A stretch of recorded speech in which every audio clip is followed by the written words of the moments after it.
मैं प्रियंका आपका अपने यूट्यूब चैनल स्टडीज़ लाइफ में स्वागत करती हूँ।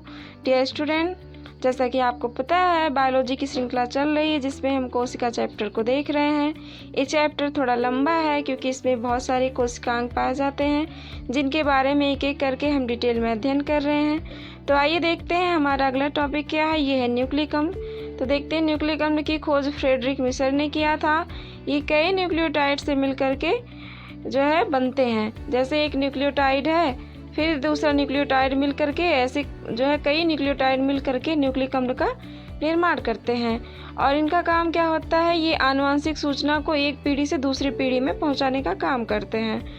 देखते हैं न्यूक्लिक अम्ल को तो न्यूक्लियोटाइड से मिलकर बनता है और न्यूक्लियोटाइड जो होता है ये न्यूक्लियोसाइड और फास्फेट से मिलकर बना हुआ होता है। किससे? न्यूक्लियोसाइड से और फास्फेट से मिलकर बना होता है। न्यूक्लियोसाइड की बात करते हैं तो ये भी दो प्रकार का होता है, एक शर्करा होता है, दूसरा नाइट्रोजनी क्षार होता है। शर्करा की बात करते हैं तो एक राइबोज शर्करा है, दूसरा डीऑक्सीराइबोज शर्करा है। नाइट्रोजनी क्षार की बात करते हैं तो एक पायरिमिडीन होता है, दूसरा प्यूरिन होता है। पायरिमिडीन जो होता है ये थायमीन, साइटोसिन, यूरेसिल नाइट्रोजनी क्षार पाए जाते हैं इसमें। और प्यूरिन की बात करते हैं तो इसमें एडेनिन और ग्वानिन पाया जाता है। राइबोज शर्करा की बात करते हैं तो अगर देखेंगे तो ये आरएनए में पाया जाता है, लेकिन डीऑक्सीराइबोज शर्करा की बात करते हैं तो ये डीएनए में पाया जाता है। फिर आगे देखते हैं तो सबसे पहले हम शर्करा के बारे में देखते हैं। तो शर्करा जो होता है ये न्यूक्लियोटाइड में या फिर हम कह सकते हैं न्यूक्लिक अम्ल में पेंटोज शुगर पाया जाता है। पेंटोज अगर लिखते हैं जैसे पेंटोज, ओके, पेंटोज को जब लिखेंगे तो पेंट मतलब होता है 5, ओज मतलब होता है शुगर, मतलब ऐसा शुगर जिसमें 5 कार्बन हो, जिसमें 5 कार्बन हो, ऐसा शुगर क्या कहलाता है? पेंटोज शुगर कहलाता है। और जो न्यूक्लिक अम्ल होता है इसमें पेंटोज शुगर पाया जाता है। एक जैसे आप कह सकते हैं हेक्सोज हुआ, मतलब ऐसे ही करके कई टाइप के मतलब होते हैं, कई कार्बन के शुगर होते हैं तो वो अलग अलग हैं, लेकिन न्यूक्लिक अम्ल में कौन सा शुगर पाया जाता है? वो पाया जाता है पेंटोज शुगर। तो देखते हैं ये दो टाइप का होता है, हमने देखा है, एक तो राइबोज, दूसरा डीऑक्सीराइबोज। अगर हम जो है इसका गहन अध्ययन करते हैं राइबोज का तो इसका स्ट्रक्चर देखते हैं, इस शुगर का, इस शर्करा का देखते हैं तो इसमें 5 कार्बन है, 1 2 3 4 5, ओके, 5 कार्बन है। और हर किसी में या तो हाइड्रोजन जुड़ा हुआ है या तो हाइड्रोक्सिल ग्रुप जुड़ा हुआ है, देख ही रहे हैं अच्छे से। और हम देखते हैं तो कार्बन नंबर 2 पे जैसे ये पहला कार्बन है, ये दूसरा कार्बन है, ये तीसरा है, ये चौथा और ये वाला 5वां है। तो देखते हैं जो दूसरे कार्बन पे, कार्बन नंबर 2 पे क्या है, देखिए ध्यान से, कार्बन नंबर 2 पे हाइड्रोक्सिल मतलब OH ग्रुप जुड़ा हुआ है, कार्बन नंबर 2 पे OH जुड़ा हुआ है। लेकिन हम देखते हैं अगले वाले में डीऑक्सीराइबोज शर्करा की बात करते हैं तो इसमें देखते हैं कार्बन नंबर 2 पे सिर्फ हाइड्रोजन जुड़ा है, ऑक्सीजन नहीं है। ठीक, यही अंतर होता है, ये बेसिक अंतर है, इसीलिए जो है इसको राइबोज कहा जाता है, इसको डीऑक्सीराइबोज कहा जाता है। ये वर्ड ही आपको जो है रिप्रेजेंट कर देता है कि इसका मतलब क्या है। डीऑक्सी मतलब होता है रिमूवल ऑक्सीजन। ठीक, क्या होता है? रिमूवल ऑक्सीजन, मतलब इस कार्बन के पास ऑक्सीजन नहीं होगा, वो होगा डीऑक्सीराइबोज, जिसके पास होगा वो होगा राइबोज। ठीक, फिर आगे हम देखते हैं नाइट्रोजनी क्षार की बात करते हैं तो ये दो टाइप का होता है, हमने देखा, एक प्यूरिन होता है, दूसरा पायरिमिडीन होता है। और जो होता है जैसे प्यूरिन की बात करते हैं तो इसमें जो है डबल स्ट्रैंडेड रिंग पाया जाता है। किसमें?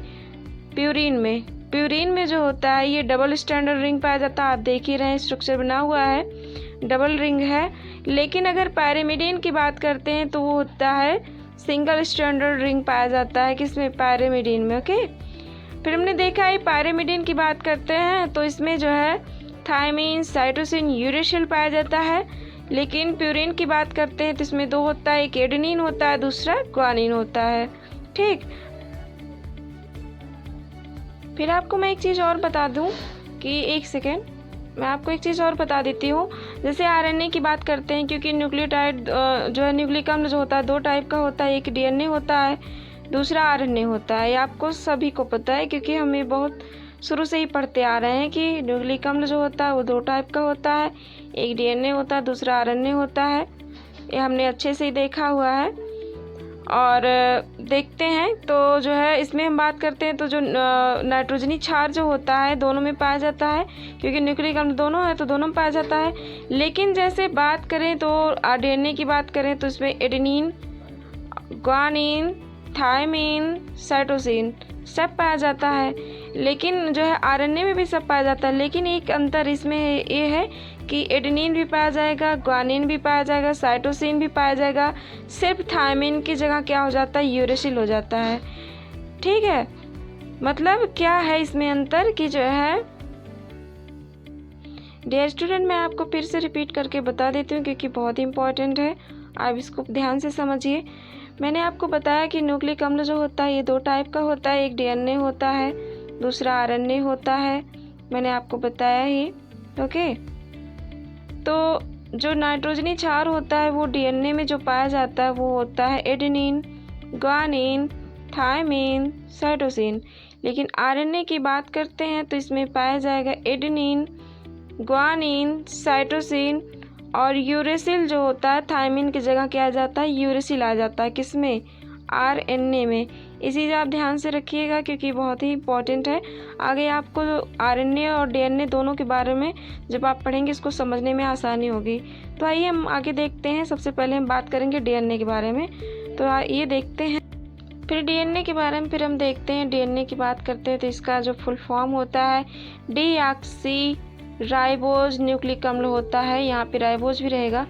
डीऑक्सी राइबोज न्यूक्लिक अम्ल होता है जिसको जो है जिसका स्ट्रक्चर J.D. वाटसन और F.S.C. क्रिक ने 1953 में दिया।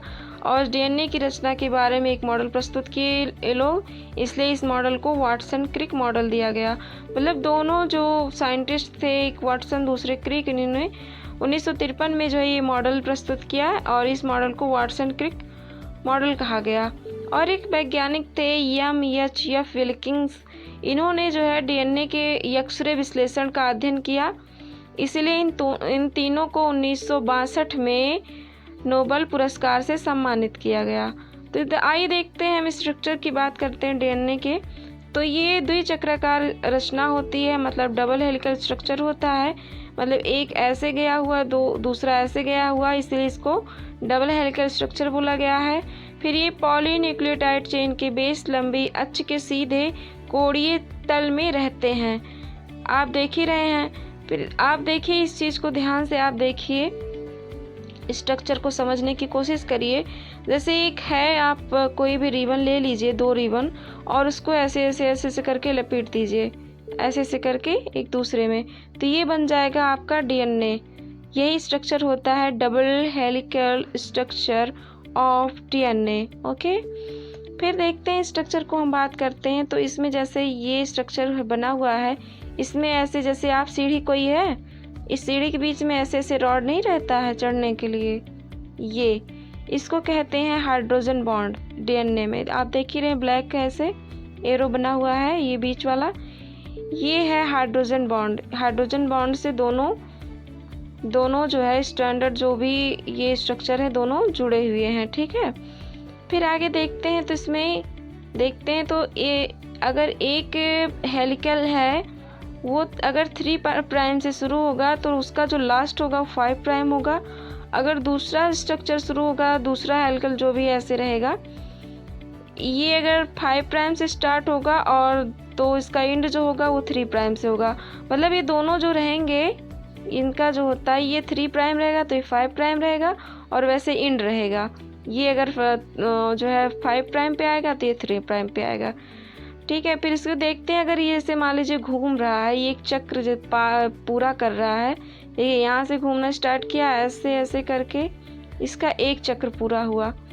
इस एक चक्र में ये जो है इसका जो वो होता है नाइट्रोजनी बेस होता है, जो न्यूक्लियोटाइड होता है, जो आपने देखा ही, मैंने बताया आपको कि कई न्यूक्लियोटाइड से मिलकर बने होते हैं। तो जो न्यूक्लियोटाइड होता है इसमें ये 10 नाइट्रोजनी क्षार होते हैं। कितने? 10 होते हैं। एक सेकेंड, कितने होते हैं? 10 होते हैं। ये देखिए, यहाँ से लेकर के यहाँ तक की बात कर रहा है ना। 1 हुआ, 2, 3, 4, 5, 6, 7, 8, 9, 10 हुआ ना। तो कितने हैं 10 नाइट्रोजनी क्षार हैं, किसमें 10 न्यूक्लियोटाइड है। मतलब आप ऐसे कह सकते हैं कि जैसे एक घूमने के चक्र में, जैसे एक जब अपना पूरा घूर्णन पूरा करेगा ये, ऐसे करके यहाँ से यहाँ के बीच के जो न्यूक्लियोटाइड रहेंगे वो कितने रहेंगे 10 रहेंगे। इसको हम अच्छे से आगे आपको रिपीट करके फिर से समझाते हैं। फिर आगे देखिए, इसका जो यहाँ से एक घुमाव पूरा करने में यहाँ से लेके यहाँ तक की इसकी जो दूरी होती है वो 34 एंगस्ट्रॉम होता है। मैंने आपको बताया 10 बेस पेयर होते हैं इसमें। और आपको बात करते हैं एक हाइड्रोजन बॉन्ड से दूसरे हाइड्रोजन बॉन्ड के बीच की जो दूरी होती है वो 3.4 एंगस्ट्रॉम होती है। कितनी होती है? 3.4 एंगस्ट्रॉम होती है। इस चीज़ को आप ध्यान से रखिए, मैं आपको फिर से समझाती हूँ, आप समझने की कोशिश करिए क्योंकि बहुत इम्पोर्टेंट है। देखिए, जो ये डबल हेलिकल स्ट्रक्चर होता है डीएनए का, वो 2 प्राइम से स्टार्ट होता है, एक 3 प्राइम, दूसरा 5 प्राइम। जो 3 प्राइम होता है इसका एंड 5 प्राइम पे आके आएगा। फिर अगर 5 प्राइम से स्टार्ट हो रहा तो उसका एंड कितना होगा? 3 प्राइम पे आके ख़त्म होगा। फिर हम बात करते हैं एक घुमाव पूरा करने में उसमें 10 बेस पेयर होते हैं, मतलब 10 न्यूक्लियोटाइड से होता है, इसमें 10 बेस पेयर होते हैं। ठीक है। फिर बात करते हैं कि जो है एक बेस पेयर से लेके दूसरे बेस पेयर में, मतलब जो है एक हाइड्रोजन बॉन्ड से दूसरे हाइड्रोजन बॉन्ड की जो बीच की दूरी है वो 3.4 एंगस्ट्रॉम होती है। और अगर हम बात करते हैं कि एक घुमाव पूरा करने में जो उसकी दूरी होती है वो 34 एंगस्ट्रॉम होती है। ये आप अच्छे से जान ही गए होंगे। फिर मैंने आपको बताया, फिर आगे बात करते हैं तो देखते हैं तो इसके जो भी दोनों स्टैंडर्ड है, जो दोनों बना हुआ है, ये ऐसे ऐसे ऐसे करके, दूसरा ऐसे ऐसे करके, है ना। इनके दोनों बीच की जो दूरी होती है वो कितनी होती है? 20 एंगस्ट्रॉम होती है।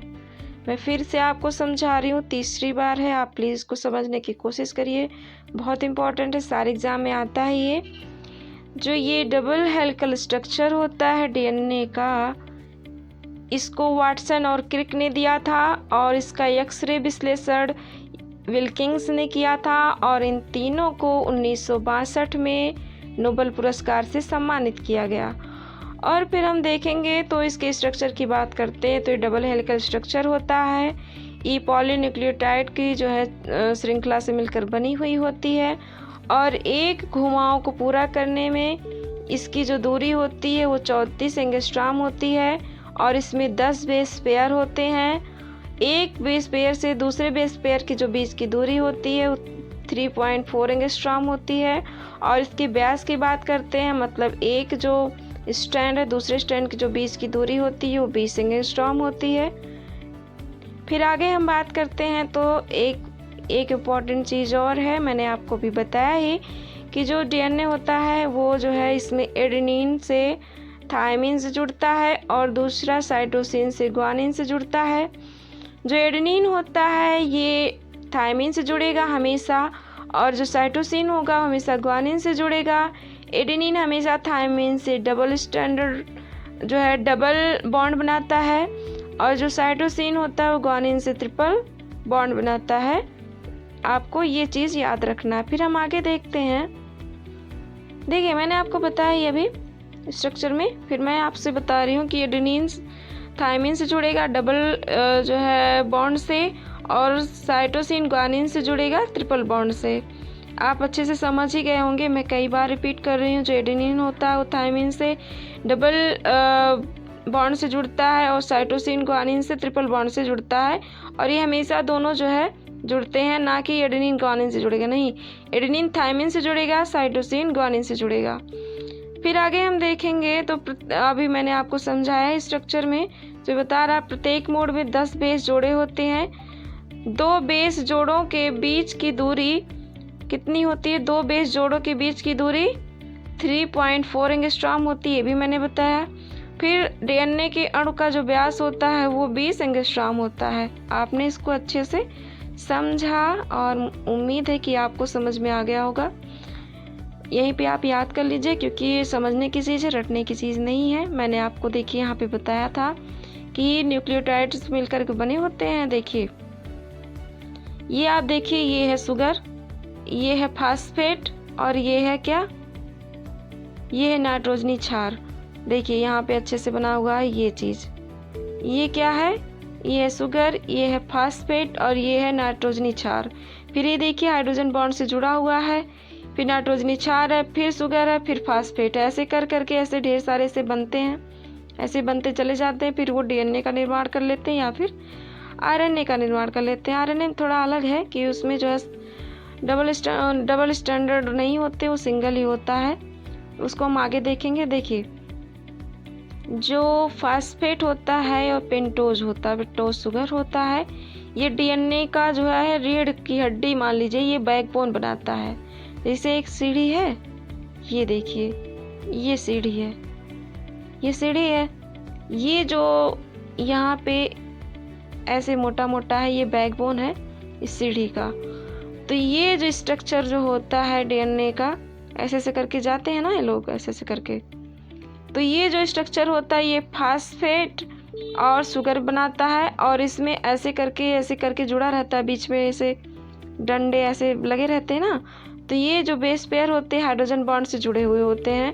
तो जो है ये चाहे नाइट्रोजनी क्षार, ये चाहे ग्वानिन होगा, चाहे साइटोसिन होगा, ऐसे ऐसे करके जुड़े रहते हैं। ये आप जो है अगर किसी भी सीढ़ी को देखेंगे तो ऐसे ही सेम होता है, बस उसमें ऐसे लिपटे हुए होते हैं दोनों। बस आगे फिर हम देखते हैं, स्ट्रक्चर की बात करते हैं। तो यही ऐसे कर दिया गया, ऐसे करके ये डीएनए का ऐसे बैकबोन हो गया, बाकी ये दोनों ऐसे जुड़े रहते हैं। फिर आगे हम देखते हैं एक न्यूक्लियोटाइड को हमने ले लिया है। अब इसको देखते हैं, क्योंकि जैसे ये फास्फेट है, ये शुगर है, ये शुगर है, ये फास्फेट है, ये नाइट्रोजनी क्षार है, आपने अच्छे से देखा ही। तो ये अगर तीनों मिले हुए हैं तो किसी न किसी बंध से जुड़े होंगे ना, कोई ना कोई रिश्ता होगा। एक रिश्ता इनमें है कि जैसे ये है इनके पिताजी, ये इनकी माता, तो इनमें कोई रिश्ता है। फिर ये है इनके मतलब कुछ भी ऐसे, तो ये एक दूसरे से, मान लीजिए एक फैमिली है तो एक दूसरे से जुड़ी हुई है, तो इनमें इसके कुछ रिश्ते का नाम होगा ना। वैसे यहाँ पे एक दूसरे से बंध के द्वारा जुड़े हुए हैं। जैसे ये जो है, ये क्या है, नाइट्रोजनी बेस है या नाइट्रोजनी क्षार है, ये है शुगर, ये है फास्फेट। तो ये एक दूसरे से सब जो है जुड़े हुए हैं किसी न किसी बंध से। जैसे हमारे रिश्ते में कोई ना कोई रिश्ते का जो हर एक नाम होता है, वैसे इनका भी नाम है। आप इसको समझने की कोशिश करिए। देखिए अगर नाइट्रोजनी क्षार और दूसरी नाइट्रोजनी क्षार से जब इनका रिश्ता बनता है तो इस रिश्ते का नाम या इस बंध का नाम होगा हाइड्रोजन बंध, आपने पढ़ा ही। फिर अगर शुगर जो है नाइट्रोजनी क्षार से जुड़ेगा तो उस रिश्ते या इस बंध का नाम क्या है, ग्लाइकोसिडिक बंध। इसको आप ध्यान से सुनिए, समझिए, यहाँ पे आप समझ लीजिए, क्योंकि ये भूल जाएंगे नहीं तो आप। फिर आगे देखिए जो फास्फेट होता है और ये शुगर से जो रिश्ता होता है या जो बंध जुड़ा हुआ होता है, इस बंध का नाम है फास्फोडाइस्टर बंध, या फिर आपको ईस्टर बंध ही दे दिया या ईस्टर बंध दे दिया तो भी आप जो है इसको सही मानेंगे। फास्फेट जुड़ा है इसलिए फास्फोडाइस्टर को बोल दिया गया। फिर आगे हम देखते हैं डीएनए के प्रकार के बारे में बात करते हैं। डियर स्टूडेंट, बहुत ही इम्पॉर्टेंट है। पिछले एग्ज़ाम में मैंने देखा था, मैंने एग्ज़ाम दिया था, इसमें आया था कि जो है सामान्य मनुष्य में किस टाइप का डीएनए पाया जाता है। तो आइए देखिए, मैंने आपको सोचा कि बता दूं क्योंकि इम्पॉर्टेंट है, क्वेश्चन मिला था मुझे। तो डीएनए के प्रकार की बात करते हैं तो द्विकुंडल के घूर्णन के आधार पर डीएनए दो प्रकार का होता है। आपने हमेशा सुना ही होगा कि घड़ी की दिशा होती है एक, और दूसरी होती है घड़ी के दिशा के अपोजिट। तो जो घड़ी की दिशा की अगर मान लीजिए कोई काम कर रहा तो कहेंगे क्लॉकवाइज, मतलब क्लॉकवाइज, क्लॉक के जैसा चल रहा। लेकिन अगर घड़ी की दिशा के विपरीत चल रहा है तो उसे क्या कहा जाता है, एंटी क्लॉकवाइज कहा जाता है। ये आपको अच्छे से पता ही होगा। तो जिस क्लॉकवाइज डायरेक्शन को या क्लॉकवाइज जो चलता है उसे क्या कहा जाता है, उसे कहा जाता है दक्षिणावर्त, दक्षिणावर्त कहा जाता है। लेकिन अगर हम देखेंगे एंटी क्लॉकवाइज, मतलब जो घड़ी की दिशा के विपरीत चलेगा, उसे कहेंगे वामावर्त, मतलब वो बाएं दिशा में चल रहा है। ऐसे ही कुछ कंडीशन बनती है हमारे डीएनए में। तो इसकी बात हम करते हैं, डीएनए की बात करते हैं। तो दो टाइप का होता है इसके घोड़न के अनुसार। एक होता है दक्षिणावर्त डीएनए, जिसे या तो बी डीएनए कहा जाता है, और ये जो है राइट स्टैंडर्ड डीएनए भी कहा जाता है। मतलब दक्षिणावर्त DNA, B DNA, right handed DNA भी कहा जाता है। मतलब ये है कि ये घड़ी की दिशा में ऐसे चल रहा है। घड़ी की दिशा में मतलब जैसे डीएनए है ये ऐसे ऐसे से मूव करता रहता ना, ऐसे ऐसे करके मूव करता रहेगा, तो ये घड़ी की दिशा में ऐसे से मूव करेगा, तो इसे कहेंगे दक्षिणावर्त डीएनए या फिर बी डीएनए। फिर हम बात करते हैं वामावर्त डीएनए के बारे में बात करते हैं, तो इसे या जेड डीएनए कहा जाता है या लेफ्ट हैंडेड डीएनए कहा जाता है। ये चलता है एंटी क्लॉकवाइज, जो कि हमारे जो है डीएनए में मतलब सामान्य रूप से नहीं पाया जाता, लेकिन बी डीएनए सामान्य रूप से पाया जाता है। फिर आगे हम देखते हैं इसके बारे में अच्छे से डिटेल में देखेंगे। बी डीएनए की बात करते हैं तो मैंने आपको बताया बी डीएनए जो होता है राइट हैंडेड डीएनए होता है। फिर इसके बारे में देखेंगे तो यह डीएनए अणु की दोनों श्रृंखलाएं एक अक्ष के चारों ओर दक्षिणावर्ती कुंडलित अवस्था में रहती है, मतलब ये क्लॉकवाइज चलता है। फिर ये देखिए क्या कह रहा है कि यह समान डीएनए है, जिसका व्यास जो होता है मैंने आपको बताया था, जो ऐसे डीएनए है इस स्टैंडर्ड इस दोनों के बीच में जो है जो दूरी होती है वो होती है 20 एंगस्ट्रॉम। कितनी होती है? 20 एंगस्ट्रॉम होती है। तो वही इसका व्यास हुआ, तो इसका व्यास कितना होगा? 20 एंगस्ट्रॉम होगा। और प्रत्येक घुमाव में 10 नाइट्रोजनी क्षार थे। यह आपको समझ में आया होगा। मतलब जो वाटसन और क्रिक ने जो मॉडल दिया था वो बी डीएनए के ऊपर दिया था। उन्होंने बी डीएनए के ऊपर दिया था, बी डीएनए का उन्होंने स्टडी किया हुआ था और बी डीएनए के लिए उन्हें जो है नोबेल पुरस्कार मिला हुआ था। फिर हम जेड डीएनए की बात करते हैं तो आपको देखेंगे ये अलग एक खोजकर्ता आपको मिलेंगे, जो कि 1984 में जो है इसकी खोज हुई थी। और बी डीएनए की कब हुई थी? 1952 में हुआ था ना, 1952 में हुआ था। और 1962 में इनको मिला था नोबेल पुरस्कार। लेकिन जेड डीएनए देखिए कोई और खोज किया, किसने किया? नूरडीम और बैग ने किया है 1984 में। इसकी बात करते हैं तो इसमें डीएनए अणु की दोनों श्रृंखलाएं एक अक्ष के चारों ओर वामावर्त कुंडलित होती है, मतलब ये एंटी क्लॉकवाइज चलती हैं। इनमें कुंडलन के टेढ़े मेढ़े होने के कारण इसे जेड डीएनए कहा जाता है। मतलब ये कुंडल ऐसे ऐसे ऐसे कोई भी जो है कर लेंगे स्ट्रक्चर, टेढ़े मेढ़े स्ट्रक्चर होते हैं, इसीलिए इसे जेड डीएनए भी कहा जाता है। फिर इसके व्यास की बात करते हैं हम, इसके व्यास की बात करते हैं तो देखते हैं इसके व्यास को। तो इसका जो व्यास होता है वो 18 एंगस्ट्रॉम होता है और इसके प्रत्येक घुमाव में नाइट्रोजनी क्षार कितने होते हैं? 12 होते हैं। तो आपको देखिए ये अच्छे से आपको पता ही होगा, जो डीएनए जो होता है बी डीएनए उसमें क्या होगा? व्यास 20 एंगस्ट्रॉम होगा, जबकि जेड डीएनए में कितना होगा? 18 एंगस्ट्रॉम होगा। फिर हम इसमें की बात करते हैं, घुमाव की बात करते हैं तो जो है बी डीएनए में प्रत्येक घुमाव में इसके बीच में कितना होता है? 10 नाइट्रोजनी क्षार होता है। जबकि जेड डीएनए की बात करते हैं तो इसमें कितना होगा? 12 होगा। कितना होगा? 12 होगा। और इसमें कितना होगा? 10 होगा। अब आपको अच्छे से समझ में आ ही गया होगा कि हम कहना क्या चाह रहे हैं। ये सब क्वेश्चन आता है, इसको स्किप मत करिए, एकदम समझते चलिए, बहुत इंपॉर्टेंट है। डियर स्टूडेंट, मैंने आपको बताया कि जो डीएनए होता है वो क्या होता है? डबल स्टैंडर्ड डीएनए होता है। ऐसे स्ट्रक्चर होता है ना जो डीएनए होता है। लेकिन जैसे समाज में कुछ अपवाद होते हैं, कोई ना कोई इंसान अपवाद के रूप में रहता है, वैसे ही डीएनए भी एक अपवाद होता है। इसमें भी कुछ अपवाद पाए गए। मतलब ये कहा गया कि डबल स्टैंडर्ड होता है, लेकिन ऐसे कुछ जीव हैं जिनमें जो है अपवाद पाया गया, मतलब उनमें जो डीएनए पाया गया वो सिंगल स्टैंडर्ड पाए गए। जिसमें हम देखें तो पोलियोमा वायरस में जो है एक टाइप का वायरस है, इसमें जो डीएनए पाया गया वो जो है सिंगल स्टैंडर्ड था, एक सूत्री डीएनए था। लेकिन जो मानव में जो बात करें आज तक का क्या पाया गया था? डबल स्टैंडर्ड पाया गया था। लेकिन यहाँ पे जो है हिस्ट्री जो भी थी इसकी, उसने किसने चेंज कर दिया? पोलियोमा वायरस ने चेंज कर दिया। अब हमको पता चला कि नहीं, ऐसी बात नहीं है, सिंगल स्टैंडर्ड भी पाया जाता है। तो किस में पाया जाता है? पोलियोमा वायरस में पाया जाता है। तो देखिए, कुछ वायरस में अपवाद स्वरूप पॉलीडीऑक्सीराइबोज न्यूक्लियोटाइड की एक श्रृंखला होती है जो कि पोलियोमा वायरस में होता है। फिर आगे हम बात करते हैं, जैसे कभी कभी भी पूछ लेता है अच्छे एग्जाम में कि किस में कितना न्यूक्लियोटाइड से मिलकर, मतलब जो डीएनए होता है न्यूक्लियोटाइड से मिलकर बना हुआ होता है, तो जो उसका डीएनए है कितने न्यूक्लियोटाइड से मिलकर बना हुआ होता है। तो बात करते हैं बैक्टीरियोफेज की बात करते हैं। तो बैक्टीरियोफेज एक टाइप का वायरस है, बैक्टीरिया लिखा हुआ है लेकिन है ये वायरस। मतलब ये क्या होता है, कैसे स्ट्रक्चर होता है बैक्टीरियोफेज का, ऐसे करके ऐसे कुछ स्ट्रक्चर होता है, इसका स्ट्रक्चर ऐसे कुछ होता है, ठीक है, ऐसे कुछ स्ट्रक्चर होता है और यहाँ पे बैक्टीरिया होता है।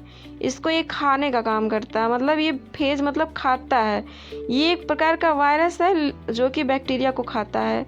जैसे आप कहेंगे ना कि गंगा का पानी बहुत शुद्ध होता है, तो उस गंगा के पानी में यही बैक्टीरियोफेज वायरस ही पाया जाता है जो है सफाया करता रहता है बैक्टीरिया को और सारे हानिकारक उसको। तो इसीलिए गंगा का पानी देखिए हमेशा जो है शुद्ध रहता है, शुद्ध माना जाता है, क्योंकि इसमें क्या पाया जाता है, इसमें यही पाया जाता है, क्या, बैक्टीरियोफेज वायरस पाया जाता है। तो इसकी बात करते हैं तो इसमें जो है 2 टाइप के हैं। जैसे बात करें तो इस वाले बैक्टीरियोफेज की बात करते हैं तो 5×174 की बात करते हैं तो इसमें क्या पाया जाता है, 5386 न्यूक्लियोटाइड पाए जाते हैं। बाप रे, देखिए कितने पाए जा रहे हैं, 5386 न्यूक्लियोटाइड। मतलब जो भी आप स्ट्रक्चर ऐसे पढ़े ना, ऐसे करके स्ट्रक्चर अभी आप पढ़े हैं, यही 5386 ऐसे मिल करके इनके जो है डीएनए का निर्माण होता है। इनके डीएनए में इतने न्यूक्लियोटाइड पाए जाते हैं। फिर बात करेंगे तो बैक्टीरियोफेज की जो है लैम्डा की बात करते हैं, बैक्टीरियोफेज लैम्डा की बात करते हैं तो इसमें कितने बेस पेयर पाए जाते हैं, 48502 बेस पेयर पाए जाते हैं। इसमें भी बहुत ज़्यादा हैं। फिर एस्चेरिचिया कोलाई की बात करते हैं या ई कोलाई की बात करते हैं, तो देखिए ई कोलाई जो होता है ये प्रकार का बैक्टीरिया है जो हमारी आंत में पाया जाता है। क्या होता है, एस्चेरिचिया कोलाई या ई कोलाई नामक बैक्टीरिया होता है जो कि हमारे आंत में पाया जाता है। तो इसके हम डीएनए की बात करते हैं तो इसके डीएनए में जो है 4.6 कितना 4.6 × 8⁻6 बेस पेयर होते हैं। मतलब 4.6 × 10⁻6 बेस पेयर, मतलब न्यूक्लियोटाइड से मिल करके इनका डीएनए बना होता है। फिर हम बात करते हैं मानव में, मानव में 1 गुण डीएनए की बात करते हैं तो इसमें कितना पाया जाता है, ये बहुत इंपॉर्टेंट है, आप प्लीज़ इसको देखिए ध्यान से। इसे पाया जाता है 3.3 × 10⁻9 बेस पेयर पाया जाता है। 3.3 × 10⁻9 जो है बेस पेयर मिल करके जो है मानव में 1 गुण डीएनए होता है। आई होप आपको जो है डियर स्टूडेंट समझ में आया होगा। मैंने पूरी कोशिश की है आपको समझाने में। अगर नहीं समझ में आता तो प्लीज़ मुझे बताइएगा। मैं नेक्स्ट वीडियो में जो है इसको अच्छे से सुधारने की कोशिश करूँगी। जो भी प्रॉब्लम होगी आप प्लीज़, जो भी आपको समझ में आ रहा नहीं आ रहा मुझे प्लीज़ बताएं। और आज का जो है डीएनए यहीं पे कंप्लीट होता है। कल हम आरएनए की बात करते हैं, फिर जीन की बात करते हैं। मैं आपको बहुत अच्छे से कोशिश करूँगी समझाने की। आई होप आपको समझ में आ रहा होगा। मैंने बहुत अच्छे से सोचा है कि आपको समझा दूँ। तो प्लीज़ अगर आपको नहीं आता समझ में तो आप बताएं। अगर थोड़ा सा आता है तो आप इसको एक बार रिपीट कर लीजिए ना, वीडियो को रिपीट करके एक बार अगर आप देखेंगे तो आपको बहुत अच्छे से समझ में आ जाएगा। क्योंकि मैंने बहुत ही अच्छे से ओपनली इसको बताया हुआ है कि राइबोज क्यों होता है, डीऑक्सीराइबोज क्यों होता है। क्योंकि इसमें जो है हाइड्रॉक्सिल ग्रुप होता है कार्बन नंबर 2 पे राइबोज में, लेकिन डीऑक्सी या डीएनए की जो राइबोज जो शुगर होता है उसमें क्या होता है, कार्बन नंबर 2 पे सिर्फ हाइड्रोजन होता है, OH मतलब ऑक्सीजन नहीं होता, ऑक्सीजन रिमूव हो जाता है, इसीलिए इसे डीऑक्सी नाम दिया गया। मतलब ये सब आपको आई होप मुझे लगता है आपको समझ में आ गया होगा। तो डियर स्टूडेंट बस यहीं तक। अगर आपको वीडियो समझ में आता है तो प्लीज़ कमेंट करके बताएं और लाइक करें, शेयर करें, सबको बताएं। और प्लीज़ चैनल को सब्सक्राइब करें। Thank you.